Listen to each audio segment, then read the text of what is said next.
Naga misam taruk hatkibagi achumba while panghanaba honabada hanba laitana honakigani haina NSCN GPRN fongdorakre.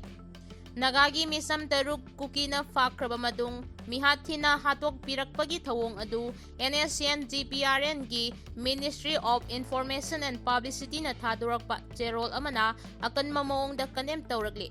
Cherol asinahai asikumba kahenba thawong asi miyoiba kunai gi mathakta chatharakpa crime amadi kunai asida masigi chanapam leite malemgi oina achauba lanpam kayada phauba yengnaba oirabasu laikhidrabasingi mafamdadi ikai khumnaba unaribani. Naga misam taruki thawai yaudraba haksangsing adu Masyet kaya thokna kaktatuna thamlamliba si miyamda akitujungba pokhanaba honabani hairi. Cherol asinahai misam singbu aduk mihathina hatringagi mamangdagi hauna tamthina otnaiki haibasi mipung khudingmangna khangnaraba wafamni asikumba kahenba thawong chatharibasing asigi mathakta laingangna akanba action laukhatpaga loinana mihatpasing adu logi wangmada leibani haina laukthokpam thoi hairi. Nakalamaromda Kuki Khulai paibasingna fajinkiba Naga misam taruk adu tekta kaidana thadorang damag masagi democratic rising sizinaduna khongjang changchinkiba Naga nupisingda security forcing na chathakiba ka henba thawong adusu khwaidagi hena laibak thiba amane laikhidraba Naga taruki imung manungna thengna horiba awabada sarugyari mihat asigi matangda asumba while phanganaba honabada NSCN GPRN na hanba leitana honagani hainaso cherol asina makata na fongdoragli. Kamjong district ki Kultuk village sakhangdaba singna Mei Tharamle miyoi ani Hatlamle miyoi ani na asopan Nakhre. Ngasi ayuk pung 9:00 khara helakpa matamda sakhangdaba khulai paibasingna Kamjong district ki manungchana leiba Kultuk village Mei Thadok lambaga loinana village head oiriba Dekon amade Kultu Youth Club ki president su Hatlamle hairi.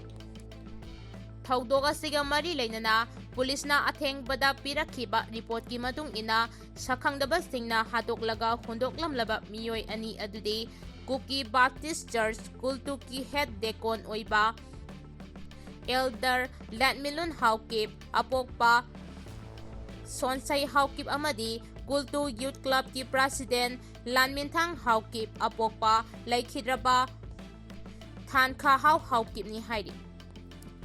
Source singdagi press na phangba pau amagi matung inadi ngasi ayuk pung 9:00 khara helakpa aduwaida khulai matik sana paiba miyoi khara na Kultuk village tamna Nongmei round kaya maikai khangdana kablak ki hairi.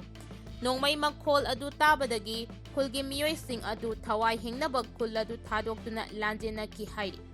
Matam ikan kanadana chakhangdaba khulai paibasing aduna khulmai tharambaga loinana village head dekon amadi youth club ki president hatlaga hundoklambani hairi. Thaudok aduda khul asima ki khunja anisu asopan nang ki hairi. Naga taruki asibhagchang Jenims ki morta purakre NIA team su Jenims ki morta laktuna investigation chathakre.